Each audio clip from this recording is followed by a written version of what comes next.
तुम्ही पाहत आहात MCN न्यूज मराठी।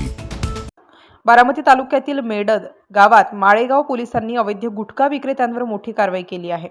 गुप्त माहितीच्या आधारे टाकलेल्या छाप्यात 3,57,321 रुपयांचा प्रतिबंधित गुटखा व पान मसाला जप्त करण्यात आला असून या प्रकरणी रामदास बाळू मोरे या आरोपीस अटक करण्यात आली आहे। या कारवाईमुळे परिसरातील अवैध गुटखा व्यवसायाला मोठा धक्का बसला आहे। पुणे ग्रामीण पोलीस अधीक्षक यांच्या मार्गदर्शनाखाली माळेगाव पोलीस ठाण्याच्या गुन्हे शोध पथकाने ही कारवाई केली। गुप्त माहितीच्या आधारे आरोपी रामदास बाळू मोरे याला ताब्यात घेऊन त्याच्या मेडद येथील घराची झडती घेण्यात आली।